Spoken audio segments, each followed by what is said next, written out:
Britta Cox is founder of Aquis and co-founder of K18. In 1990, Britta Cox decided there had to be a better, healthier way to dry your hair, one that didn't include using a bulky, friction-causing bath towel.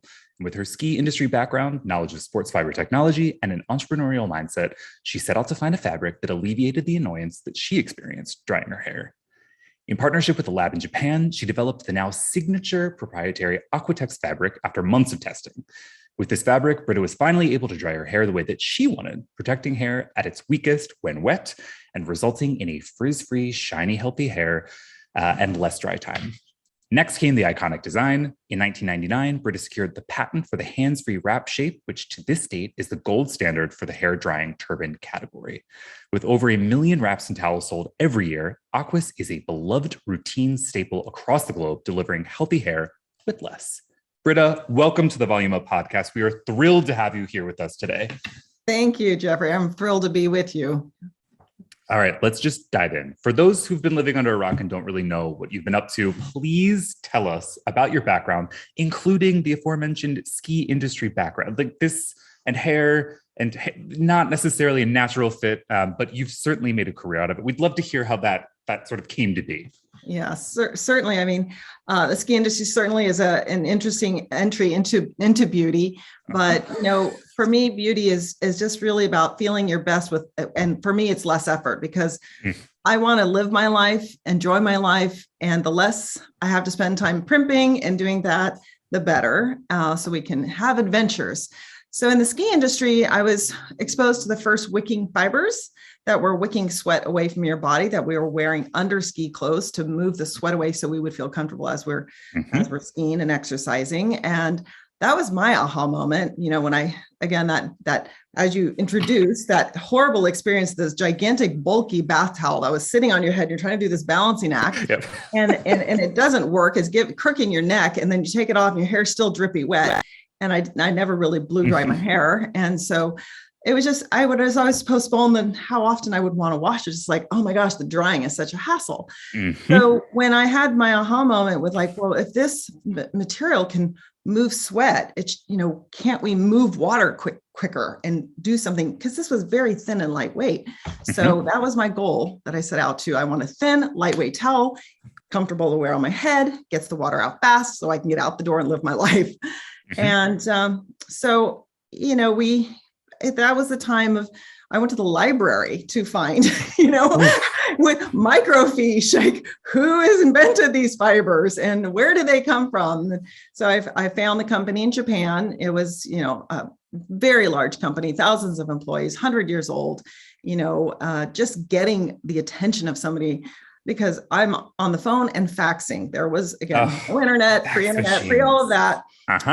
Trying to get the attention of somebody in this large firm, which was a feat in itself because they largely ignored me until they realized that faxes were coming all hours of the night. And then they were like, we better talk to this girl. She's just annoying us. Then I was not their usual customer. And that's why they had ignored me. When I finally, we met and, years later, and I sold my millionth towel and they give me the free first class trip to Japan, did they express their point of view of working with me? And, they did not think I was their typical, customer, but I am a woman with long hair and a problem that I wanted to find a solution to that was unique. They didn't have, their customers couldn't relate to it the same way. So it was a natural entry into and pivot from sports. And of course, as you start a business, you have to keep making money while you do your startup. So I kept, doing this one till I made some money and I could jump and do my, startup Aquis full time. Incredible.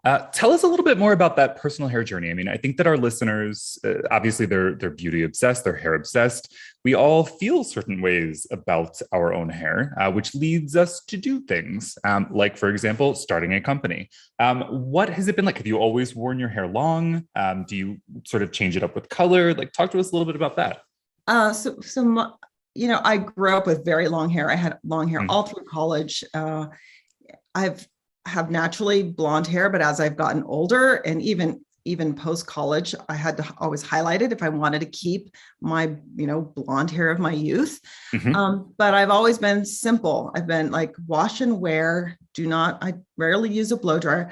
Literally, okay, I got my hair colored and washed last Wednesday. I have not washed it since. My big to go thing that I'm going somewhere special is I'm going to wash my hair, and maybe I'll go get it styled, and maybe I'll take, a curling iron to it with very light heat. I put on the lowest setting. I just find that the stronger and healthier hair is naturally, the less you need to do to it. It's kind of the same with I think it's almost like the skinification of hair. If you have nice skin, if you just concentrate on having nice, smooth skin, you don't have to wear a lot of, makeups and foundations and cover-ups, and, you can just kind of let it shine through. And so that's always been my approach, is taking a very natural, healthy, kind of holistic approach to hair. And so the less you do, and honestly, if you think about it, think about kids and how beautiful kids' hair is. You don't touch your hair, you don't do anything to it. The less you do to your hair, the better it is. However, we all want to express ourselves differently, right? So maybe I do want to curl my hair or go through a certain style or have it pink or highlight it. So we are using chemicals, and we are doing things that we know are damaging to our hair. So, that's kind of the how we ended up jumping from Aquis to K18. We started learning so much about hair, and we started learning so much about the industry and how the industry and our habits, like how little we knew about our hair. It really was, Aquis taught us so much, like people were saying, this hair is making my hair stronger, shinier, less frizz, more wash and wear, more reliably better hair. And we're thinking, how in the world is a towel doing that? But there was, onset of social media, because we would hear that one-on-one with meeting people in person, but as social media, and then all of a sudden this abundance of reviews of, people telling you the same thing. And my husband then paying attention to this, and he's got a very science brain. The day we met, he gave me a book called The Biology of Belief. It's how cells talk to each other to prove their spirituality and consciousness within the cells. So, this is just the way his mind goes. So he started really getting every book on the chemistry of hair, the physics of hair. And we started learning about what Aquis was doing and what the bonds are in the hair, what gives the hair strength, what it's made of. And we just had these aha moments, oh my gosh, the industry is working against us getting our best hair. Our habits. That's the truth. People don't even understand their hair. For example, people know very much about what to eat, how to exercise, what things are good for their body. They're tracking things with Fitbits, and everything else is being tracked and measured. The last thing people do not understand is how their hair works. So I have a hair hack I like to tell everybody. Lay it on us. This is something super simple. Is if everybody just washed their hair at the end of the shower instead of the beginning, we would have better hair. Because I know it's shocking. Once you learn that, you go, oh my gosh, how does everybody do this backwards? I'm recounting my own shower this morning, so you've already blown my mind. So if you think about, hair is made of keratin, same thing as our fingernails. Our nails are very strong when they're dry. We put them in water, they get very weak and pliable, more prone to breakage. The same thing happens to our hair. Within minutes of getting wet, the hair starts to absorb that water. It starts to swell, and we have layers of cuticles. The swelling pushes those cuticles up, and every strand of hair snags on the strand next to it, and it causes tangling. So the longer we've been in the shower, the more our hair tangled. So what did we do? What did the industry do? They created this thing called, first it was called cream rinse, now it's called conditioner. Conditioner works like spackle. You have holes in your wall, you fill it with spackle. It's true. Yeah, the conditioner just fills in these upraised cuticles so that your hair feels smooth and it combs out. But then you rinse it out and you go out in humidity and your hair goes frizzy and you wonder why that happened. So what Aquis was doing by wicking that water out of your hair quickly was helping reduce the swelling of the hair, helping the cuticles start to lay flat, and giving you healthy, stronger, shiny hair with less frizz. So there was such an obvious scientific explanation. And we just felt like our job is really just to help people understand their hair. And you So continue to do that. So, I mean, first, as we've been talking about, it's Aquis. We're going to get to K18 in a second, but I yeah. want to pick up on something that you mentioned, which is a sort of a sleeper hit.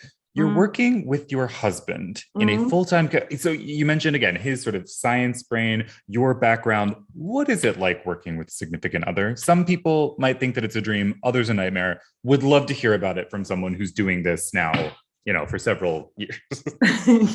I mean, it definitely comes with pros and cons. I mean, I think, Savine and I each separately in our lives before we even met each other, we were very, very focused on our businesses and very determined, very, we get really deep and we are very curious and adventurous. And so once we're learning something, we just go deep. And when we actually met at a tech conference in Silicon Valley, and he was doing his thing, I was doing mine. His background was consumer products. He was in a tech startup. I had a consumer product company. I had a tech idea. So we were fast friends first, and we were talking almost daily about our respective ventures and learning from each other and mentoring each other. And so it almost like started with this. And, so I guess, the benefit is, it's the entrepreneurial journey can be lonely. It is, you go through troughs and highs and lows and, and you often don't have people to really on that day-to-day work through the hard stuff with you. I mean, I joined CEO groups, I joined different groups, founder groups, and maybe you'd meet once a month or, have these one-on-one sessions to learn things, but these things happen daily. And we are committed Constantly. to daily. So, to have someone who jumps into your business and is as passionate and owns it in their heart the way you do, and you're living and breathing it is honestly great, and somebody who's so high level thinker, I couldn't have hired that person, I couldn't have afforded to hire that person. Yep. Let's be real.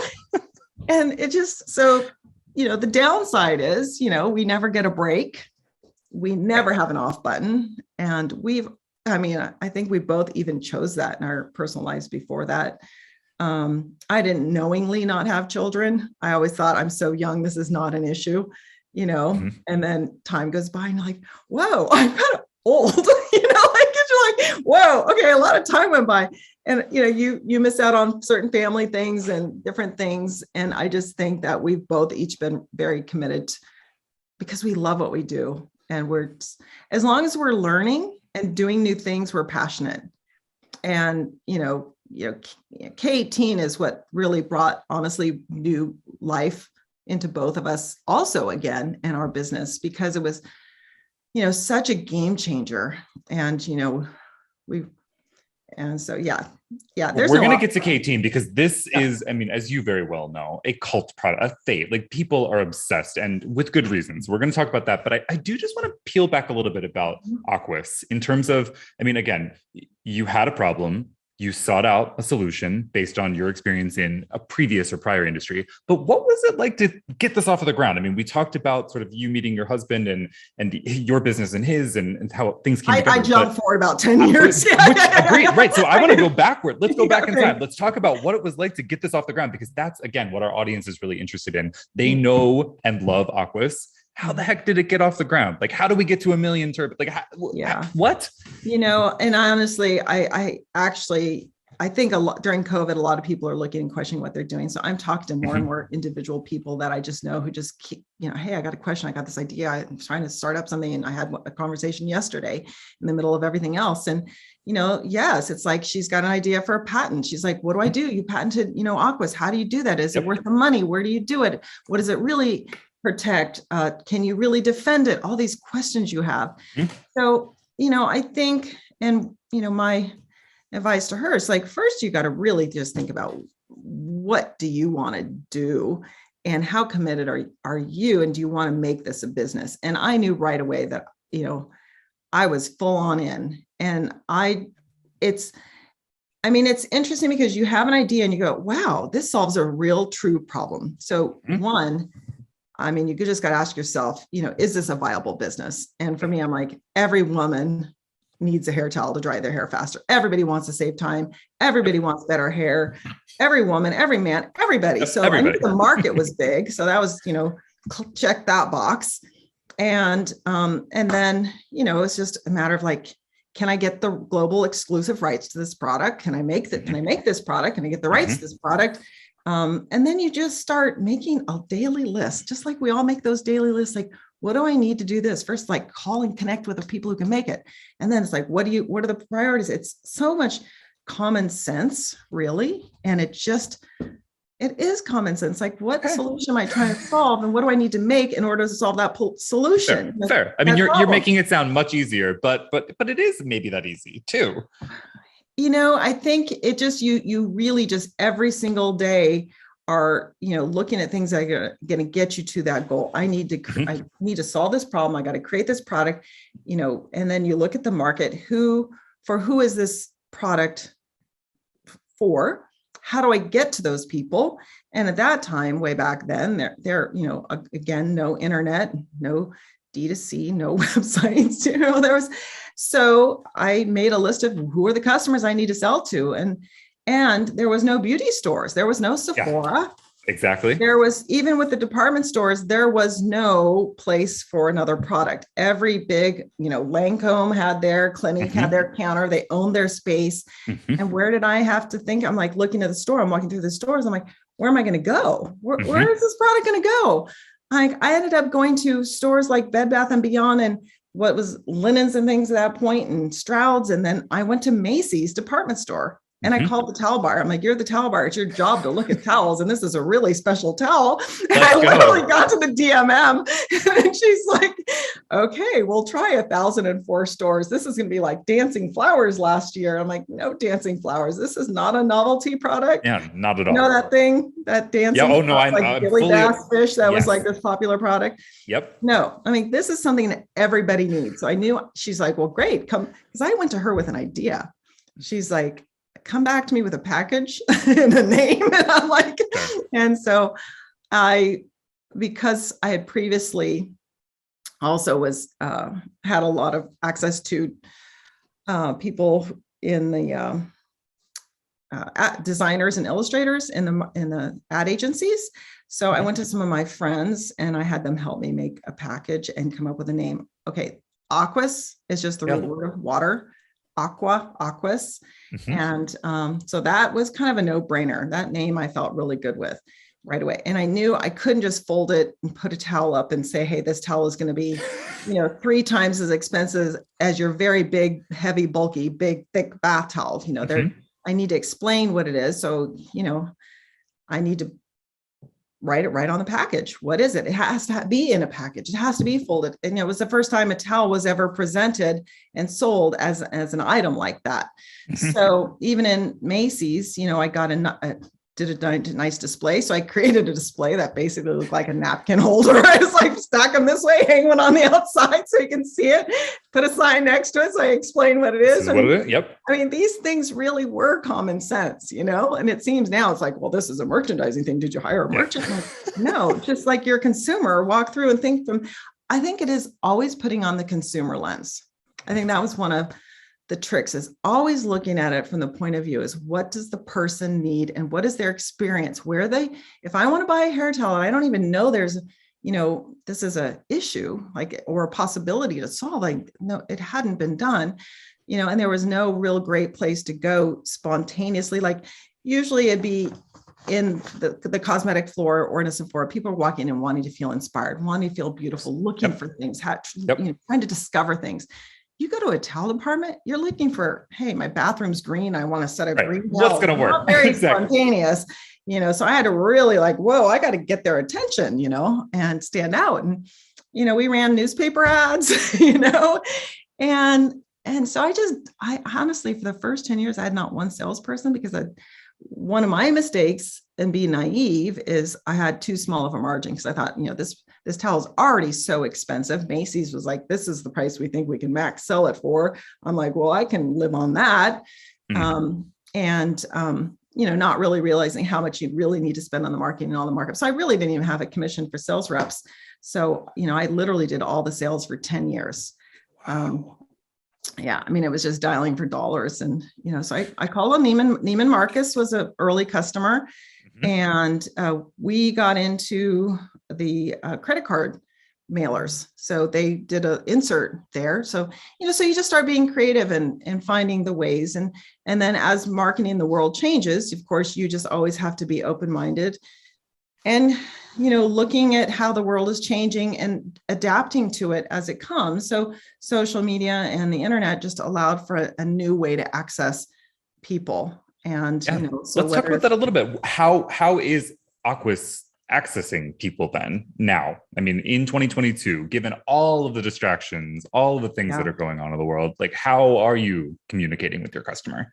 So it's a little harder with a non-consumable product like Aquis. I mean, honestly, we just had we said it was our 30th year anniversary last year, but I think COVID, we skipped a year. So we were like, really busy. We all skipped like a non-year. Yeah. So really it was my 31st. We were like, it's my 30th anniversary. And we had people who showed us their towel that was like 20 years old. And they're like, oh my gosh, this is my original towel I bought 30 years ago. Like, okay, incredible. Just buy another one. Yeah. Please. People buy it, they love it, they keep it. It's something really personal to them. They gift it. So gifting is a way of, repurchasing or doing different colors and having things more fun and doing partnerships. So, the paid marketing doesn't work as well because you don't get the lifetime value out of the customer the way you can on a consumable. It doesn't really lend itself to subscription models, for example. Yep. And so it's really about word of mouth and just being the best quality ever and relying on getting it into the hands of the right, right retailers, getting space and location where people are going to be able to find it. Of course, our social media is really more just consumer awareness and kind of top of funnel, but we don't do paid ads and that so much on Aquis. It just doesn't pay. It doesn't pay. Sure. Yeah, no. Yeah. And why do it if you don't need to? I mean, that's the other thing. I mean, like you've got, again, 30 plus years. It's insane. So congratulations firstly on that. The other thing that you keep talking about, and I'm so excited, so we're going to do it, is K18. So Aquis Info, you've got all of this insight, all of this information from your customers over decades, which informed this other incredible innovation. So talk to us about K18. It is taking over everywhere. Like you can't walk into anywhere, like everybody's talking about it. So just like, let's rip it off. How did it come to be? Like, let's please. We're all ears.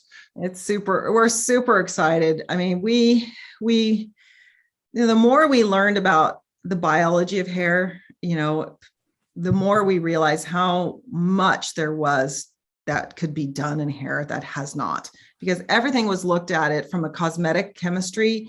Let me make it feel better, look better, but it wasn't fixing the true problem. It was actually creating more problems for your hair. So when you have a proliferation of products and people are still not happy with their hair, you got a basic problem, right? It just doesn't make any sense. So, and it was so clear the reason, because they weren't addressing the hair itself. There were topical fixes, like I mentioned earlier on that conditioner, putting a lot of conditioners on your hair that weren't solving inherently the problem itself and addressing the problem. They were only like weighing the hair down with more product that put more layers of buildup. Then you had to use harsher shampoos to get that buildup off.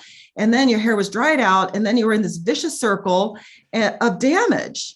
And so we're just like having like, how is this possible that the industry hasn't progressed in 100 years? And so when you look at the biology of hair, what gives it strength is, 3 bonds and the dipole and the keratin chain. So hydrogen bond, salt bond, disulfide bond. Aquis was addressing the hydrogen bond, which is a bond that can break and be reformed, just like your nails get, weak and then strong again. The disulfide bond gets broken. It cannot be, repaired, but, the bond builders came along and did it temporarily on a superficial cortex level, went into the hair, but kind of the basic levels. But the true thing that gives hair strength is the keratin chains. They're in the deepest part of the cortex of the hair, and they run vertically up the hair to, like the length of the hair, which is where hair breaks. It doesn't really break across the horizontal axis, maybe inside in the superficial layers. So, and it was really Savine thinking, what created the hair in the first place? We need to mimic the biology that created that hair in the first place and reform it and renew it from the deepest levels inside the hair. How is that done? So he went on this, the mission, and, now we partnered with our, chief scientists and mapped the entire keratin genome to find. And so that is, if you look at every amino acid in hair and you take every possible combination of amino acids, there's almost like, I think it's 1,242, could be, I think the number, possibilities. So we tested every single possibility first in a computer to see what might be potentially viable, and then ones that were viable, narrowing it down, doing it in a lab, and to find K18 as the particular sequence that can go into the deepest layers of the hair, to the keratin chains, and repair the hair in a way that's never happened before. So the beauty of it is, like, we really believe in fewer ingredients that really just help that K18 peptide get in so it can do its work. And repair the hair without weighing it down. So that's what's kind of beautiful, and why, I kind of, you would find, because I've told you, I've always been kind of a wash and wear hair girl, but I never knew what kind of my hair would look like on day one. It'd be like, oh, it could be a little like wacko, or I might need a little heat if I wanted to kind of calm down or whatever. K18, and we hear this across the board, gives you your wash and wear hair day one. And because you've not put a lot of product on your hair, it doesn't also weigh it down. And then I don't have to wash it as often either. So I jumped off that damage train. I'm not partaking in that. I'm going to work with the natural hair I was given, keep it as strong as I can. And what that does, it also allows you to be able to express yourself the way you want. So if you do keep your hair healthy, I want it to be pink. I can dye it pink, and I'm not going to, it can stand up to that with confidence. No, absolutely. And what a product for the moment. I mean, people, I think, given what we've been talking about throughout this conversation, I mean, the world is what it is, this COVID thing that's never ending, so much stress. I mean, like, why continue destructive habits if you can fix something, like fewer ingredients, like easier, like this is the product for, which is frankly why it's so popular. So as a founder, did you expect it to take off in the way that it has? I mean, this is, as I say, like a cult product, and it's not been on market for terribly long in the scheme of things. What did you expect this at all? Like, talk to us about this, the reception. We really knew that the science and the product was huge. We knew it was a total game changer. Our biggest fear, frankly, was that we were not going to be successful getting it to market, because, having a great product is one thing, and marketing it well is another. Totally. And there are lots of companies who do not have good product, and they can tell a great story and they market really well, and people are buying it. So we needed those two things to line up. And, in March 2020, we were not there yet with like the name, what do we even call it? The name, like the team, we didn't have anything. And then we went into a pandemic. we're like, great. We were going to do a D2C, and we were just starting to test a D2C model. We're like, okay, pivot that. Yep. And we're like, we really went to the pros first. I mean, where the professionals are our North Star. I mean, they are the ones who see most directly the benefits and the power of K18. Because if you are, and Savine's from India, black hair, he's now been platinum for about a year, so you're taking hair to level 10, and he wants it really fast because he doesn't want to sit around long. So he's like, give me some stronger blades, I got to be out of here faster. I'm like, okay. So, when they are taking and pushing hair to the limit, because that customer chooses that they're willing to take that risk with their stylist holding hands, or colorist and holding hands going, yeah, I want to go platinum and I got black hair. Yes, it can break off and it could melt off and all this stuff can happen. And they're the ones who are used to feeling what hair under those conditions can get really gummy and feel really stretchy. And, they use K18 it's a two-step in the professional service in the bleach and chemical service. And they're like, oh my, like, OMG, like I have never, ever been able to do this and have hair feel this good. And it was actually Christine Thompson at Spoken Wheel. She's the, partner there and the colorist. And she is, top of her game, top of the industry. She does a lot of corrective colors. And she took a level 10 in one single day. And the person, this was actually a model. We were doing it on a model, and she was supposed to have not been pre-colored and have, been, pre-bleached before. And the day before, we like, no, she has been. We found out, we're like, whoa, that is not a good thing to take black hair to level 10 in a single day. And they've got, been pre-colored. And so it's, it's going to be an interesting day, mind you. We have this whole crew of people there. Yep. And, Christine, and she had to re-bleach her over and over to keep getting more color out. And at the end of the day, and I think she came into bleach at like 9 a.m. and multiple services. And I think we were trying to get her out by 6, or we're going to hit overtime. And I think it was like 5:15, Christine's doing her final washout, and she's like, and she had worn black leather gloves that day, or black gloves to wash her hair. And she's going through the hair, and she's like scream. She's going, oh my gosh, I've never felt hair so good before. And she's like, this is amazing. Look at this, everybody's like going, wow, look at that hair. She was wearing black gloves because she wanted to show like no hairs were breaking off. Yeah. She says, like, normally when we'll do this, like the hairs are breaking and customers clients don't want to see that. We'll stuff them in the back pockets or throw them in a garbage, broken hairs, the garbage can, or they're like in the towel, the pro salon towel in the back. And she's like, none of that.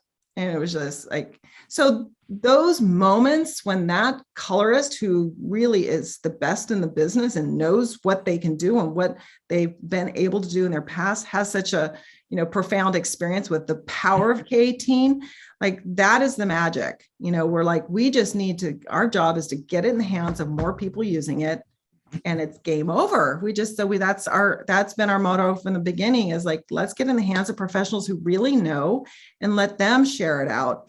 So, and the beauty with K18, especially during COVID, is more people went to Zoom. So we were able to do more global training. So we're in over 50 countries, and we're educating people globally, incredible, because we can scale it. And because they were spending time at home, and because they were getting on Zoom. And then the other piece that's so magical about, K18 is that it's so fast. It works in 4 minutes. So a colorist is not like they had to, with bond builders, have to schedule extra time in their schedule. It's huge. Big, right? They didn't. And if you hadn't scheduled, sorry, you don't get this thing that's going to keep your hair from breaking off. No, exactly. Like, sorry, you don't have time to save your hair, So that was a big game changer, because they could include the service, have a better outcome. And literally, honestly, these stylists also make more money, which is important for them when they couldn't see very many people during COVID. They needed to be able to give a great service, make some money, and get a great result. So make everybody happy. Yeah. And speaking of making everybody happy, we've been talking about the K18 for pros, but obviously also formulated for consumers, at-home users. People are able to purchase it at retailers like Sephora, where we've seen, again, this sort of explosive popularity. Talk to us a little bit about, again, social media for K18 as compared to Aquis. I mean, like, what has the approach of digital storytelling been in this space versus, again, what it is that had been established with Aquis? Yeah, I think, with both brands, we're on Instagram, we're on TikTok, because for the launch with Sephora. I mean, so we just launched K18 in December 2020, and then we launched Sephora December 26th, 2021. So a year later, ideally we would have been a little bit longer out and had a little bit more time, but for reasons, it was time. It was the right time to do it. And we very much brought the salons and professionals into that whole scenario. To be our advocates and to work alongside, because it's really an ecosystem. You can discover K18 from your salon, and then you can go repurchase at Sephora, or a consumer finds it at Sephora and they go to their salon and go, gosh, are you using this? Or, oh, you do have K18, please. Yes, do use it during my color boost service, because I've experienced it. It's amazing. And So, we've gone big on TikTok. We find that TikTok is way more democratic. And if you've got some great content, it can ignite virally. And, Absolutely. we had a really fun experience with our TikTok. Yeah, we did our hair flip hashtag challenge, and the K18 hair flip. We have 10.4 billion views. And yeah, it's crazy outstanding. We were like, if we could do 1 billion views, it'd be great, and then we're like, oh, we're going to hit 2. And then it's just like, kept going. And it's outstanding. And, we wrote that song. That's the hair flip song. And we got Tamara Jade from The Voice to sing it. It is so catchy and so fun. I mean, it was outstanding, our team. And so, it kind of just goes back to our team. I just feel like, so fortunate to have, been able to bring on a fantastic team of people. And we did it again, kind of organically. We didn't hire recruiters. We just built it from getting great people in the beginning who also wanted to bring in their best partners that they knew could help support in the areas we needed. And it was just, with like-minded people who are exceptionally good at what they do, work really hard, super crazy smart, and super passionate about wanting to do it. And honestly, we're just having so much fun because everybody loves what they're doing, that we're super passionate about all the things we've achieved. And, it's for Savine and I, it's like, oh my gosh, we've got this incredible team, all this stuff we were trying to do in March 2020, like writing our own, like us writing copy. I was doing like pretending to be creative director, doing how-to videos. And now we've just got this amazing team of people. And, we went from 20 people in this March 2020 to we're just over 60 people now. Incredible. And so I think, just super proud, super excited to bring a technology and a science that deserved to get its day, that it's happening. And yeah. Well, congratulations on the success to date. I mean, we know that there are huge things in store. There's already huge things happening, but the sky's apparently the limit for you guys, for K18 in particular. But this doesn't happen by accident. And you've sort of established, as we've gone through this conversation, that this is hard work. It's you late hours at night doing copy for things that, eventually you'd have a team for. Let's talk about that experience as being a woman entrepreneur. I don't know that all of our podcast listeners know, but the Tease Media was established by a woman founder. We're very proud about that fact, and certainly are very, very supportive of women making moves within the beauty industry. Part of why we were thrilled to be chatting with you. So talk to us a little bit about your experience, if you don't mind, about what it's been like as a woman founder within the beauty space, because traditionally, it's not been woman founded, which is a problem in a lot of regards. So we'd love to just hear your insights about your experience when you've been in the industry for so long. Yeah, I think it's definitely getting much better from when I started. I mean, obviously, when I started, there were not a lot of women in beauty. And, I think now women, and just how I explained earlier, that the Japanese recognized my unique personal experience and what I could bring in a unique way to create a market they didn't even know existed.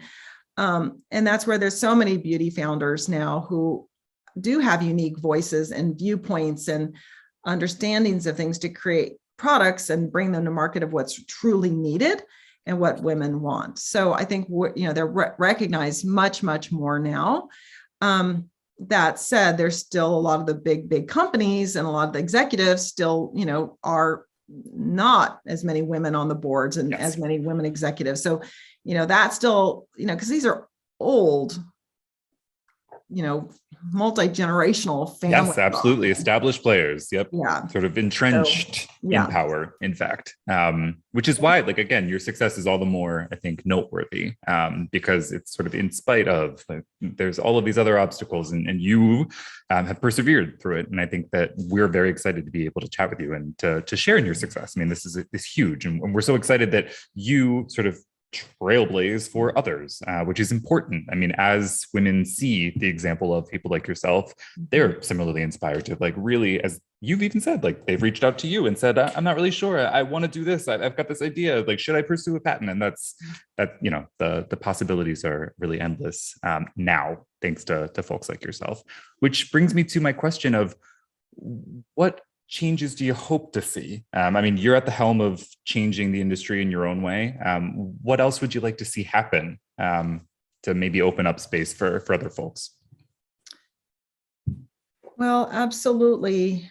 More women executives, more women being put on boards. And I think COVID brought out some of that, some of the things that, have happened in the last couple of years of getting more women and minorities and different people onto boards. And I think the more we just focus, what I've always done, and I think we can continue to need to just I never thought about like the only woman going to Japan and I'm meeting a boardroom full of men only, and the only woman in the room is serving me tea and she's wearing a uniform.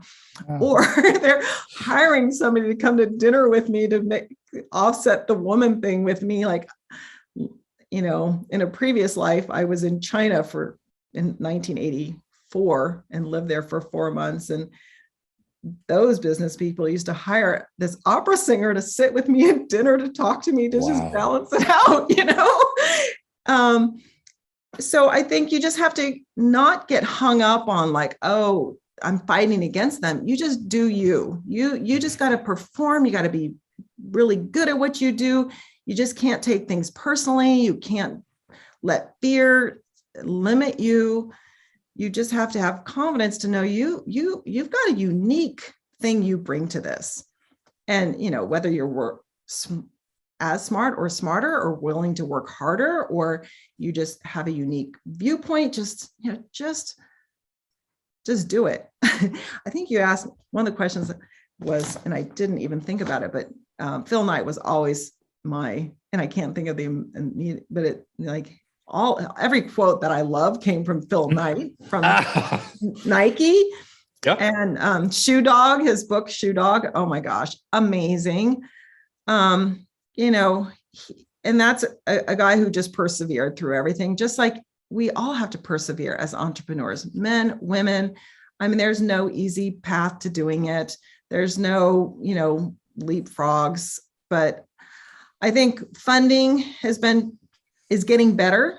There's a lot more women VC groups.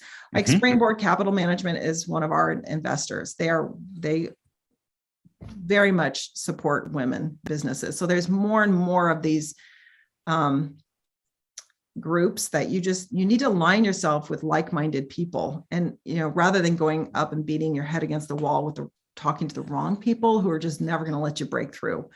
I think the more, and what you guys are doing and what, Kelly started and what you're doing to just bring people together, like we need to learn from each other. That's why I took this girl's call in the middle of everything else yesterday. And I just said, look, anytime you have this question, you're trying to make decisions now. And she's a hair stylist and, she's between all these meetings and she doesn't know if her client's gonna be late or on time. So for us, each of scheduled appointments, I'm like, look, just call me spontaneously. If you got a question, just like, hey, I got a quick question, just like, ask me, and you can't do that to everybody because it just, and I have so many people over the years who've asked me questions about entrepreneurs. And sometimes, they're serious. And sometimes, they're like, they're not going to ever do anything. So I'm like, I don't want to waste my time because I know she's not really serious. She's kind of like, and that happened with, a girl that was kind of like a taken care of kind of girl. And she just kind of wants to feel like she's an entrepreneur. I don't want to spend any more time. But for those people who are like, oh my God, I want to do this. This is like life and death. This is my career. This is my future. I want to, do it while I'm raising my daughter. And how do I make all this? You don't have time to make bad decisions. And if we can help people make better decisions so they can reach their path faster and have a better chance of getting there, then, we should do it. And we're going to help each other. So I really appreciate what you guys are doing. Oh, well, thank you so much. In the spirit of fast. We've got these quick takes. We ask these questions of all of our guests. Some of them are actually new. So these are newer quick takes. And we're going to wrap up our interview with these. So Britta, first up, I mean, we talked about this, Phil Knight. So quote you love everything that Phil Knight's saying, basically. Is there something in particular that you've got that you really think that our listeners should hear? Oh my God, I've had his quotes pulled up before and I don't even remember them now. I think everybody can do their due diligence and do a Google search, which brings us to the next question. But what is the last thing? Oh no, please. I'll do just do it. Phil Knight, just do it. The Nike slogan, just do it. Just go ahead and do it, guys. Yeah.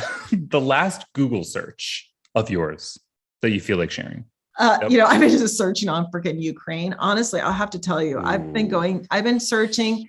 Because of my history so many years ago, spending time in China, I've been looking at maps and seeing, I'm so intrigued how these more dictator type countries have such long range ways of looking at things. Mm-hmm. And when I was in China in 1984, there was no super highway and they just had a plan, and they were mostly farmers and mostly there was no private enterprise. And I was over there with a joint venture group. So China was joint venturing with other countries to quickly learn about how to do business, right? They had gone to Japan and saw the railway system or the super trains and how fast they were. And they were, the Chinese came back and they were just so discouraged about how far behind they were that they were determined to get ahead quickly. So in my lifetime, how much change I've seen in these countries, I've just been going down a lot of deep rabbit holes and searching things about, I'm looking at the new, I think they're supposed to be having it done by I don't know what year it is. It could be 2034, the whole train that's going to connect all the way from China, all the way through across to Europe. And go through Africa. It's going to connect the world. And I'm like, I'm just wondering where this is going. Yeah. No, I mean, I think you are not alone in this, Britta. I think we are all doing some dark searching of the soul. Things are, they are what they are. And we're all watching the situation develop from the not so security of our own computers as we dig in. Speaking of something that's a little bit lighter, these are heavy times. Let's be real. Yeah. Truly. We talked a little bit earlier about like K18 and the incredible trend on TikTok, hair flipping and all. What is the cringiest thing that you yourself have tried in terms of trends? I mean, I know you're not really into the trends. We've established that thus the products that you've created, but from time to time we all fall. Anything the last real trend I think I kind of just can think back to is like the 80s hair, that whole teased high hair, the desperately seeking Susan or desperately seeking something. I don't know. Yeah, I did fall into that, and I see pictures back then. I'm like, what was I thinking? What were you thinking? Exactly. I mean, we all have that. But this is just real life. What animal are you most like, and why? Well, I guess it's You're the Tiger, and I am a tiger. So I guess I'm a little bit fearless. I like adventure, and I like risk a bit. And I can see it. Animals. So yeah, no, the tigers are beautiful, and I think that's kind of perfect. What is one product that you can't live with? You've got two, and you cannot name either one of them. So it can't be Aquis and it can't be K18. What is there something else out there in the world that our listeners should know about you as an expert in your field? What do you use? Can't live without. Truly, just any lip balm that is natural and has propolis in it. So like bee wax, and it's a very natural antifungal. It's naturally protective and nourishing without drying your lips out. So this is my makeup bag. There's always a little tiny. I love it. Lip thing in there. It's just tiny. This is very on brand for you now that we've gotten to know you. That everybody that can't see it right now, teeny tiny bag, not a surprise. We talked about Phil Knight, we talked about advice for entrepreneurs, but separately from that, maybe our listener is a pro hairstylist in Topeka, Kansas. How do they get to the top of their industry? How do they get to the top of where they want to be? What is some general advice maybe you've got for them? And maybe it's just borrowing from Phil Knight. You just got to do it. Love to hear it. Well, if you're talking about a pro stylist, I guess they really just, in what aspect do they want to be at the top of their game? Do they want to be doing the best hair? Do they want to be doing the best style and being on the runways? And do they want to be doing, on magazines and the highest end fashion shows and couture clothing? Or do they want to be the best educators and be on stage and be known for that? I think with anything, to be at the top of your game, you got to really sit back and think about what you want. And because time is so limiting, you want to put the time in to a path that's going to make you happy. And you have to be really honest with yourself about that. I mean, could not end more perfectly. That was incredibly said. Thank you for that. And for your time, Britta, before we really truly go, how can people find you? Where can they find your products? I mean, people obviously know about K18, but still, where should they go? What websites, what links, what can we drop? And we'll add everything into our show notes so that we can have our listeners just go right to it. But we'd love to hear about it from you. Okay. So if, for me personally, I'm Britta _Cox on Instagram. I'm Britta at Aquis.com on my email. For K18 or Aquis, it's really best just to reach out and DM us, because we're constantly changing the accessibility and where we are. Sure. Obviously, our sites always have the most up-to-date information, especially, as we scale globally. With K18, we have a locator, global locator. Beautiful. Of course you do. Yes. Yeah. Reach out. And TikTok, please go check us out on TikTok. Please. Let's rack up some billion more views on the challenge. Let's make it happen. Oh, great. We're doing a fun one now where you can share different hairstyles over the years. Oh my God, there's so much stuff going on. It's crazy believable. Which is great. Again, congrats. So we're wrapped. This is great. This was fantastic. Really appreciate you. This was a lot of fun.